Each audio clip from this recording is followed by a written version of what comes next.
प्रेरक online study में आपका स्वागत है। आज भी बहुत सारे स्टूडेंट ऐसे हैं जो सी में कोडिंग तो सीखना चाहते हैं, लेकिन उनको लगता है कि सी में कोडिंग करना बहुत कठिन है या सी लैंग्वेज में प्रोग्रामिंग बहुत कठिन है। इसके पीछे कारण ये है कि उनको सी की छोटी-छोटी चीज़ों के बारे में पता नहीं है।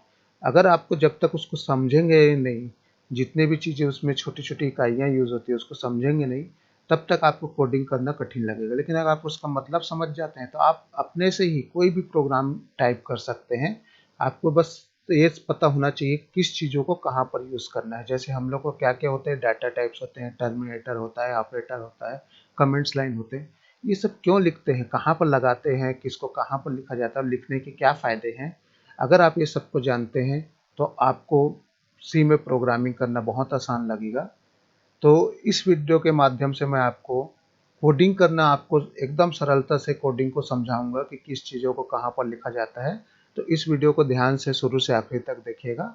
मेरे को लगता है कि आपको इसके बाद फिर सी की कोडिंग करने में कभी दिक्कत नहीं जाएगी। तो हम लोग स्टार्ट करते हैं। यहाँ पर इस प्रोग्राम के माध्यम से मैं आपको हर एक प्रोग्राम में यूज़ होने वाले तत्व क्यों यूज़ किए हैं, किसको क्यों लिखे हैं, कौन सा किसका क्या मतलब होता है और उसके कितने टाइप्स होते हैं, इन सबको मैं आपको इसमें बताऊंगा। तो इस प्रोग्राम को आप ध्यान से देख लीजिए। ये एक प्राइम नंबर का प्रोग्राम है और इसमें जो कोडिंग यूज़ हुआ है, इसी कोडिंग को मैं आपको स्टेप बाय स्टेप या इसके हर एक पार्ट्स को एक एक करके समझाने की कोशिश करूँगा। सबसे पहला जो है, आप अगर ध्यान से देखेंगे तो जब भी हम लोग सी में कोडिंग करते हैं तो सबसे पहले हम लोग लिखते हैं इंक्लूड स्टूडियो या इंक्लूड कोनियो और भी कुछ, या ये सब जितने भी आपको आगे इसमें दिख रहे हैं, ये सब हैं क्या। तो ये सब जो है एक हेडर फाइल है जिसको हम लोग अपने प्रोग्राम में इंक्लूड कराए हैं। इंक्लूड का मतलब क्या होता है, प्री प्रोसेसर डायरेक्टिव।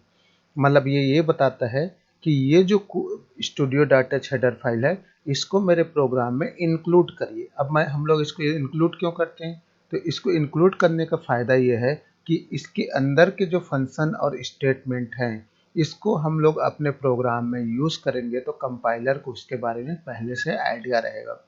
कंपाइलर मतलब जैसे एक फंक्शन है प्रिंटफ, तो कंपाइलर जो है प्रिंटफ के बारे में पहले से जानते रहेगा कि इस फंक्शन का क्या काम है। आपको पता है, मैं आपको पहले के वीडियो में बता चुका हूँ कि प्रिंटफ के द्वारा स्क्रीन पे हम लोग कुछ भी डिस्प्ले करा सकते हैं कंसोल स्क्रीन पे।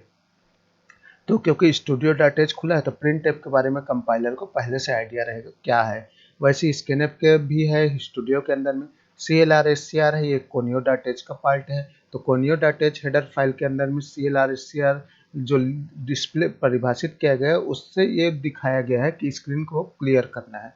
तो जब भी हम लोग कोनियो डॉट एच लिखेंगे तो कंपाइलर जो कंसोल विंडो है उसको क्लियर कर देगा। तो ये जो आप दो हेडर फाइल इसमें लिखे हैं, ऐसी हम लोग टोटल 41 प्रकार का हेडर फाइल सी लैंग्वेज में यूज़ कर सकते हैं। और हर एक हेडर फाइल के अंदर में बहुत सारे फंक्शन और वेरिएबल डिक्लेयर हैं। जैसे ये जो फंक्शन और वेरिएबल दिख रहे हैं, ये स्टूडियो डॉट एच के अंदर का है। इसमें कंप्लीट नहीं है, इसमें से कुछ एक दो छूट गए हैं। जैसे स्कैनफ आपको मिल जाएगा, यहाँ पर आप देखेंगे तो सॉरी प्रिंटफ आपको मिल जाएगा। यहाँ पर आप देखेंगे स्कैनफ इसलिए नहीं मिल रहा है क्योंकि ए सब कैपिटल वाला मैं हटा दिया हूँ, एक जगह नहीं था स्क्रीन पे इसलिए।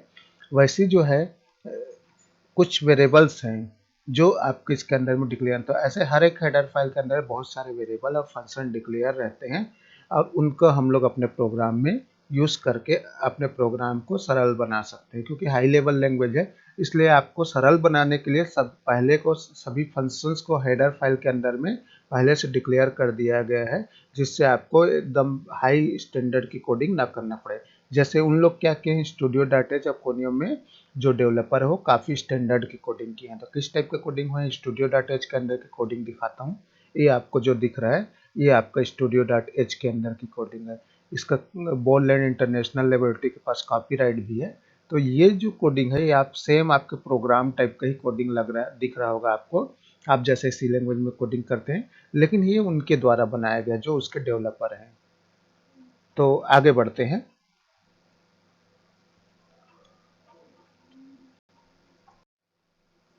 अगला है मेन मेथड। ये सी का प्रोग्रामिंग का बहुत इंपॉर्टेंट पार्ट्स है। मेन मेथड इसलिए बोलते हैं इसको क्योंकि ये सी के प्रोग्राम तभी एग्जीक्यूट हो सकते हैं जब उसमें मेन मेथड हो। आप बिना मेन मेथड के भी प्रोग्राम बना सकते हैं, लेकिन उसको कंपाइल तो कर सकते हैं, एग्जीक्यूट नहीं करा सकते। एग्जीक्यूट कराने के लिए मेन मेथड का होना आवश्यक है, क्योंकि कंपाइलर क्या करता है, इस मेथड को अपने से कॉल करता है। ये जो मेन मेथड है इसको कंपाइलर खुद ही कॉल करेगा। तो सी के प्रोग्राम में मेन मेथड जरूरी है। मेन मेथड जब लिखते हैं, मेथड मतलब होता है फंक्शन, तो मेन मेथड जब लिखते हैं तो उसके बाद हम लोग कर्ली ब्रेस ओपन करते हैं, क्लोज करते हैं, क्योंकि हर एक फंक्शन के बाद आपको कर्ली ब्रेस ओपन क्लोज लगाया जाता है। अब फंक्शन की पहचान क्या है, क्योंकि उसके बाद पैरेंथेसिस लगाते हैं। तो फंक्शन को लिखते कैसे हैं, सबसे पहले उसका रिटर्न टाइप देते हैं, फिर फंक्शन का नाम लिखते हैं, फिर पैरेंथेसिस देते हैं। पैरेंथेसिस के अंदर पैरामीटर लिखा जाता है, जैसे आगे बताया हूँ। ये देखिए इधर, ये रिटर्न टाइप वाइड भी हो सकता है, इंटीजर भी हो सकता है, लॉन्ग, फ्लोट, कुछ भी डेटा टाइप्स में हो सकता है। जो प्रिमिटिव डेटा टाइप्स आप पढ़े थे और दूसरे भी हो सकते हैं, तो ये सब कुछ भी डेटा टाइप्स में हो सकते हैं।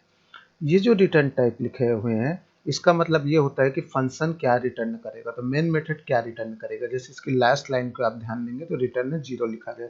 ये इसीलिए लिखा गया क्योंकि यहाँ पर इंटीजर मेन है, मेन के पहले इंटीजर है जो रिटर्न किया है, करना है, तो रिटर्न ने क्या किया है, 0, कुछ भी रिटर्न नहीं किया है। मेन मेथड जो है एक ऐसा मेथड है जो प्रोग्राम में जिसका होना आवश्यक है एग्जीक्यूट कराने के लिए, और मेन मेथड को कंपाइलर कॉल करता है। और मेन मेथड पे जब हम लोग कोई पैरामीटर यूज़ करते हैं, जैसे ये यहाँ पर दिया है ब्रैकेट्स के अंदर हम लोग पैरामीटर यूज़ कर सकते हैं, तो मेन मेथड पे जब हम लोग कोई पैरामीटर यूज़ करते हैं तो उसको जो वैल्यू पास किया जाता है उसको कमांड लाइन पे पास किया जाता है।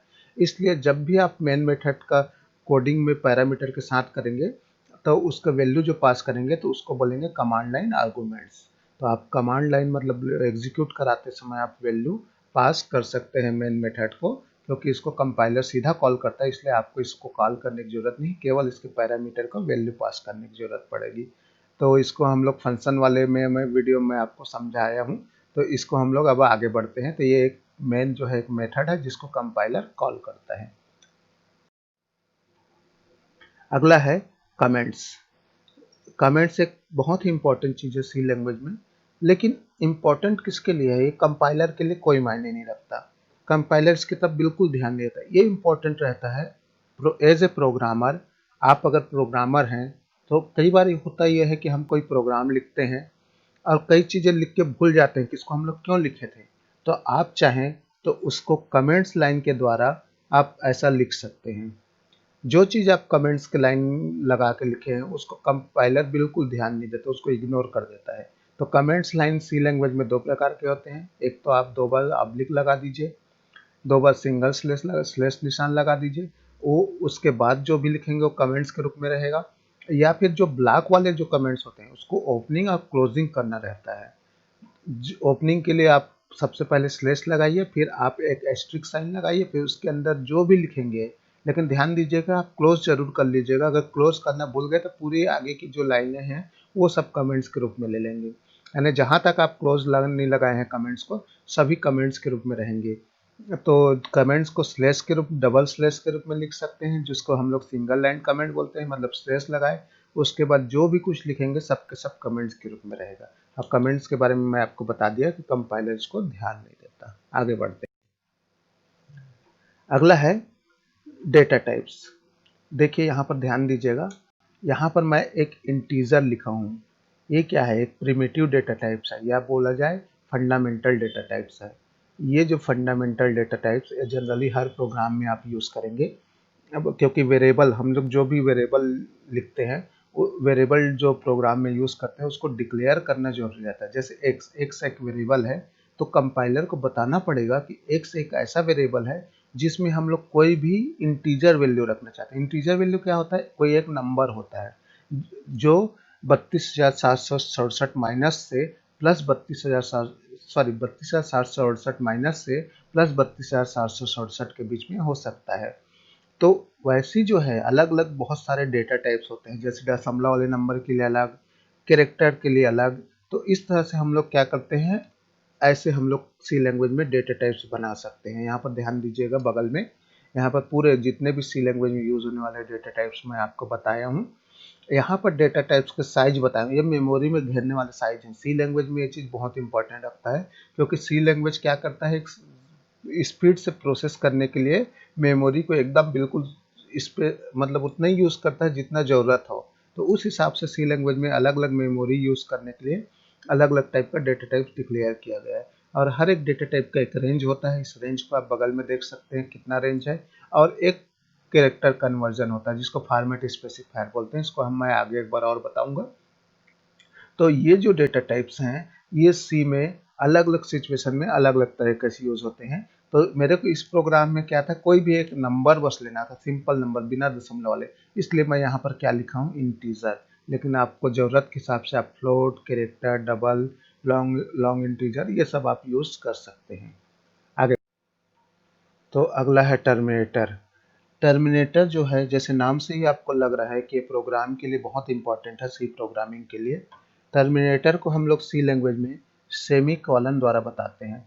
देखिए ध्यान दीजिएगा, यहाँ पर बहुत सारे कोडिंग है, उसके लास्ट में टर्मिनेटर लगा हुआ है। टर्मिनेटर से कंपाइलर को पता चलता है कि कोडिंग कहाँ पर ख़त्म हो गया। जैसे कुछ ऐसे भी लैंग्वेज थे जिसमें आखिरी में कुछ सिंबल यूज़ नहीं होते थे, जैसे सेमीकोलन इसमें सी में यूज़ होता है, वैसा कोई सिंबल उसमें नहीं था। उसमें केवल लाइन को जहाँ से ख़त्म होता था नया लाइन चालू होता था, वहाँ से कंपाइलर को पता चलता था कि यहाँ से नया एक स्टेटमेंट चालू हो गया है। जैसे उदाहरण के लिए मैं बताऊँ तो आपका एक बेसिक लैंग्वेज था, फॉक्सट्रो था, उसमें टर्मिनेटर लास्ट में नहीं लगाना पड़ता था। उसका एक नुकसान था। वो जो नुकसान है उसको आप समझने के लिए जो बगल में मैं प्रोग्राम लिखा हूँ उसको देखें। इस प्रोग्राम को मैं बड़ा अजीब टाइप का लिख दिया हूँ, लेकिन फिर भी इस प्रोग्राम में आपको कोई एरर नहीं आएगा। उसका उसका मतलब मेन जो वजह है वो है टर्मिनेटर। क्योंकि कंपाइलर को पता है कि कौन सा स्टेटमेंट कहाँ से टर्मिनेट होगा। मतलब स्टेटमेंट का जहाँ पर उसको सेमीकोलन मिलता है, समझ जाता है कि यहाँ पर ये स्टेटमेंट खत्म हो रहा है। तो वो सेमीकोलन जो है एक टर्मिनेटर के रूप में कंपाइलर को बताता है कि स्टेटमेंट यहाँ से खत्म हो गया, दूसरे आगे नया स्टेटमेंट स्टार्ट हो गया। इसीलिए कंपाइलर इस प्रोग्राम में कोई एरर नहीं दिखाएगा। इस प्रोग्राम को मैं आपको आगे एग्जीक्यूट करा के भी दिखाता हूँ कि इस प्रोग्राम में कोई एरर नहीं है। तो सबसे पहले कोड ब्लॉक्स ओपन कर लेते हैं। अब मैं इसमें न्यू प्रोग्राम खोलता हूँ। फाइल मेनू में गया, गो, नेक्स्ट, सी की कोडिंग करनी, नेक्स्ट, पाथ सेलेक्ट किया। यहाँ पर नाम टाइप कर देता हूँ। इसका नाम दे देता हूँ मैं प्राइम। प्राइम, इसके बाद सेव, फिनिश। यहाँ पर मैं कोडिंग को कॉपी कर लिया हूँ, इसलिए इसको पेस्ट करता हूँ। अब रिटर्न 0 कोड ब्लॉक्स में ज़रूरत नहीं रहता, इसलिए इसको मिटा देता हूँ। अब मैं इसको कंपाइल करके चेक करता हूँ। यहाँ पर एक दो एरर दिखा रहा है, चेक कर लेते हैं कहाँ पर एरर है।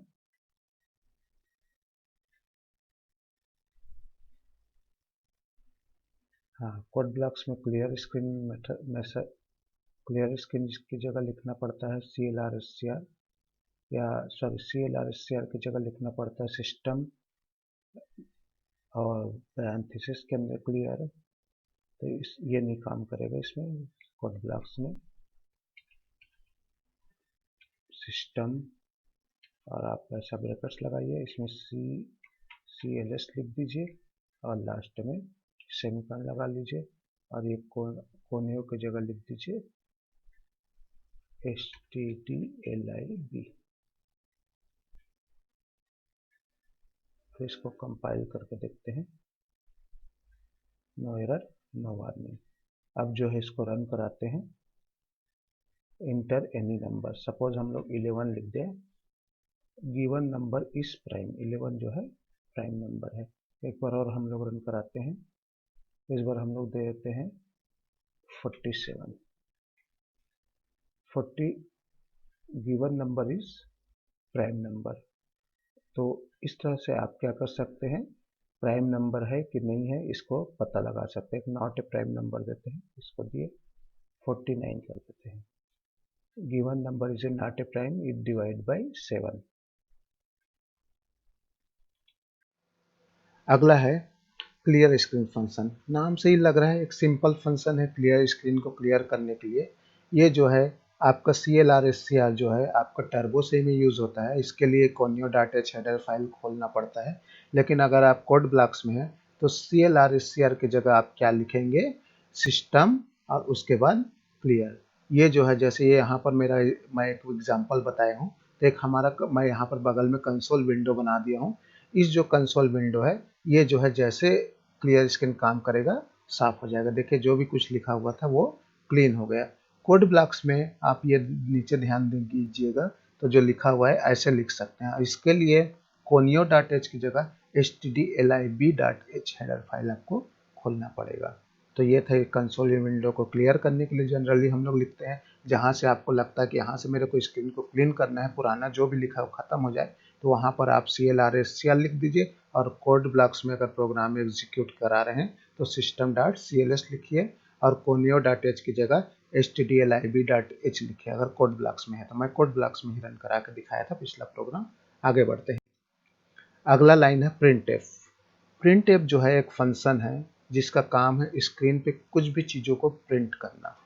कंसोल विंडो पे अगर आप कुछ भी चीज़ प्रिंट कराना चाहते हैं तो आप उसके लिए printf स्टेटमेंट का यूज़ करेंगे। इसको मैं बताया था कि studio.h हेडर फाइल का एक पार्ट है ये। तो यहाँ पर ध्यान दीजिएगा, जहाँ जहाँ मैं printf लिखा हूँ उसके सामने कंसोल विंडो पे जो भी कुछ लिखा हुआ है वो प्रिंट हो रहा है। तो इसको मैं बताया हूँ कंसोल विंडो पे printf कैसा काम करता है। जो भी आपको लिखा रहेगा printf के बाद उसको प्रिंट करेगा। इसका एक सिंटेक्स है, लिखने का तरीका है, जैसे आप देख सकते हैं printf के बाद पैरेंथेसिस ओपन करते हैं, फिर इन्वर्टेड कामा के अंदर जो भी कुछ लिखेंगे उसको as same to same compiler जो है प्रिंट करा देगा, एज इट इज प्रिंट करा देगा। तो ये था printf। अगला है स्केप सीक्वेंस। अब स्केप सीक्वेंस क्या होते हैं, तो यहाँ पर ध्यान दीजिएगा। printf में एक मैं लाइन लिखा हूँ /n एक स्केप सीक्वेंस है। अभी क्या काम करता है, बहुत सारे होते हैं, मैं इसको आपको बता रहा हूँ। तो ये कैसे काम करते हैं, सबसे पहले आप इसमें एनिमेशन में बगल में एनिमेशन में देखेंगे जो इंटर एनी नंबर लिखा है, अगर इसके पहले /n लगा है तो इंटर एनी नंबर क्या होगा, नीचे लाइन छोड़ते हुए आगे बढ़ जाएगा। इसको आप देखेंगे तो ये इस तरह से स्पेस छोड़ देगा। जितना भी आपका /n लगाए हैं हर एक /n के बाद स्पेस छोड़ेगा, मतलब ब्लैंक खाली छूटते जाएगा कंसोल विंडो। तो कितने प्रकार के स्केप सीक्वेंस होते हैं, /n न्यू लाइन के लिए है, /t टैब स्पेस के लिए है। तो ऐसे बहुत सारे क्या है आपके स्केप सीक्वेंस रहते हैं जिसको आप जरूरत के हिसाब से यूज़ कर सकते हैं। जैसे इस प्रोग्राम में मैं स्केप सीक्वेंस यूज़ किया हूँ /n। ऐसे ही अगर आपको टैब स्पेस देना है तो आप /t लगा लेंगे। कभी कभी हम लोग को डबल कोटेशन मार्क्स को प्रिंट भी कराना पड़ता है। डबल कोटेशन लगाएंगे तो कंपाइलर को लगेगा कि आप इसको बंद कर रहे हो, जो खोले उसको बंद कर रहे हो, तो उसको खाली प्रिंट कराना है अपने को। तो आप क्या करेंगे, स्लेश लगा के डबल कोट करेंगे तो डबल कोट स्क्रीन पे दिखेगा एज इट इज, वैसी की वैसी।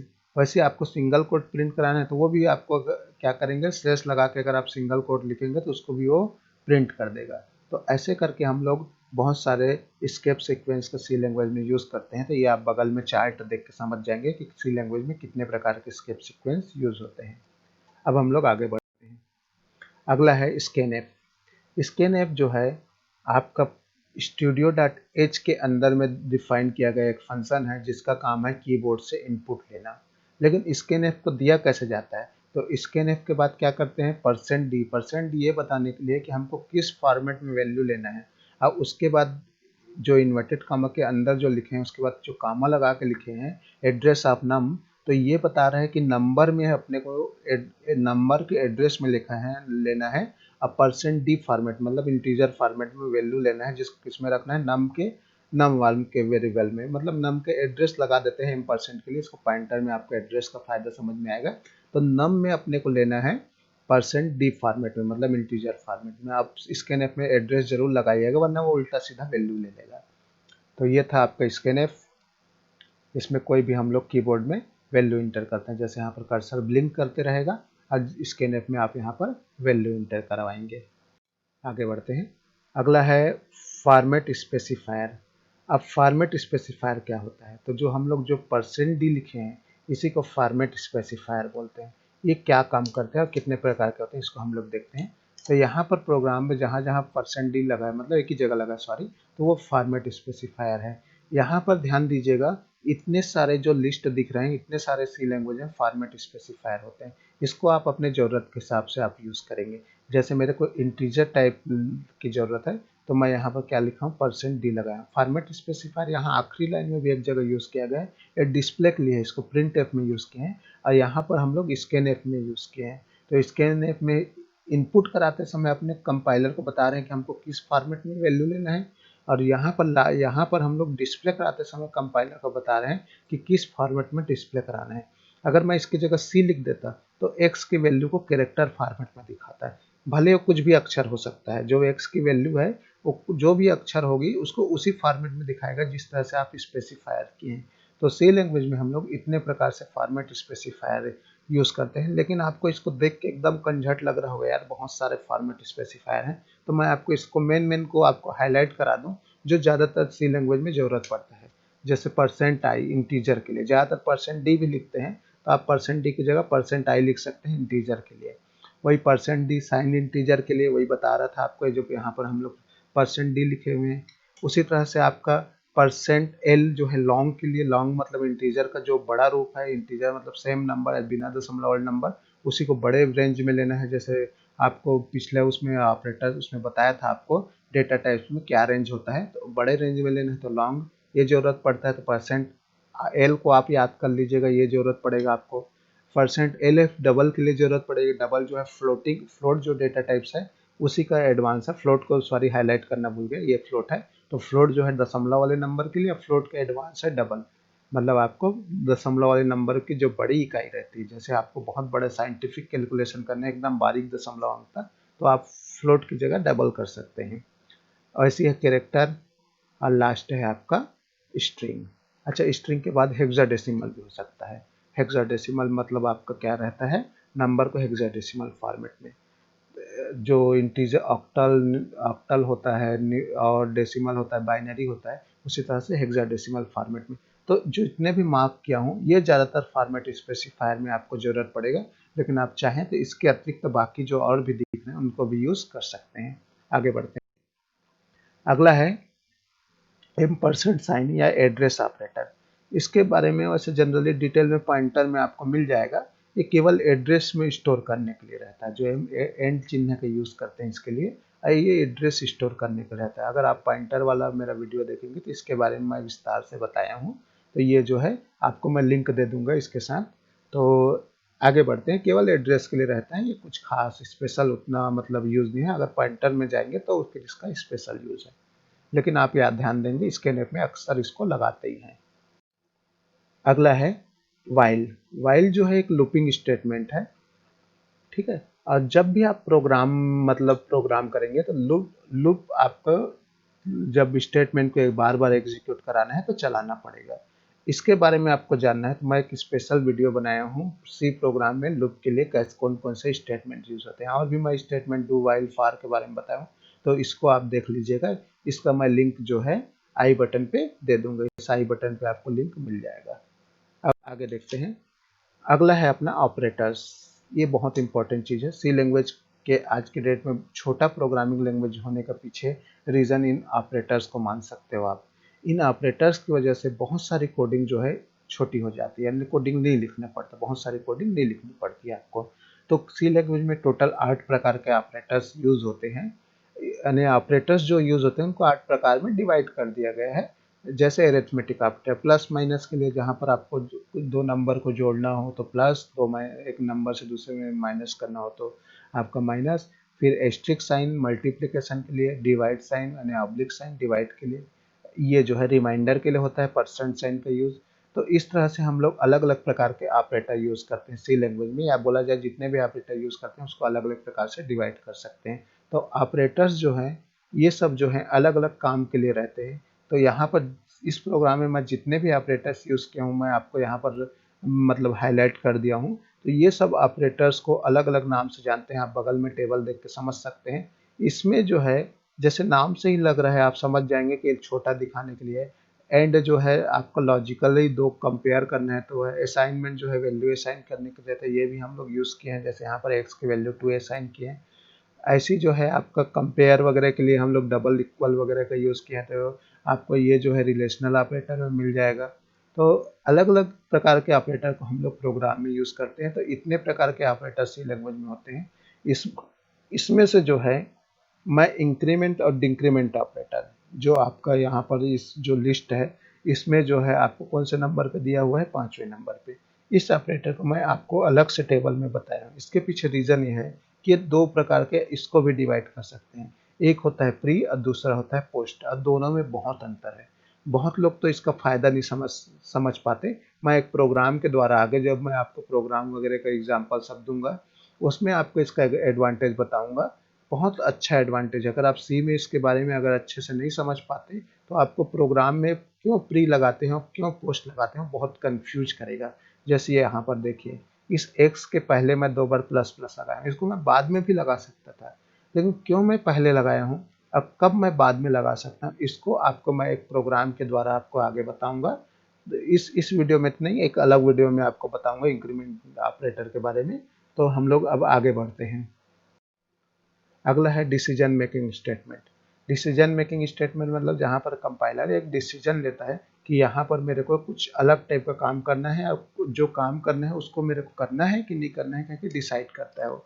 तो डिसीजन मेकिंग स्टेटमेंट के बारे में पूरा डिटेल में एक वीडियो बनाया हुआ हूँ, उस वीडियो को आप देख लीजिएगा। मैं आई बटन में आपको लिंक दे दूंगा, तो इस आई बटन पे क्लिक करके भी आप इस प्रोग्राम तक पहुँच सकते, सॉरी इस वीडियो तक पहुँच सकते हैं डिसीजन मेकिंग वाले।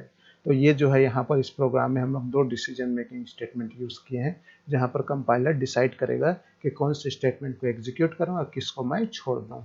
आगे बढ़ते, तो बाकी सब के बारे में आपको मैं बता चुका हूँ। प्रिंटफ क्या होता है, एल्स क्या होते हैं, मतलब इफ़ का एल्स क्या है, प्रिंटफ क्या है, और इफ़ एल्स तो आपको अलग से आपको डिसीजन मेकिंग में आप चाहें तो उस वीडियो को देख के समझ सकते हैं। तो लास्ट लाइन है अपना रिटर्न जीरो।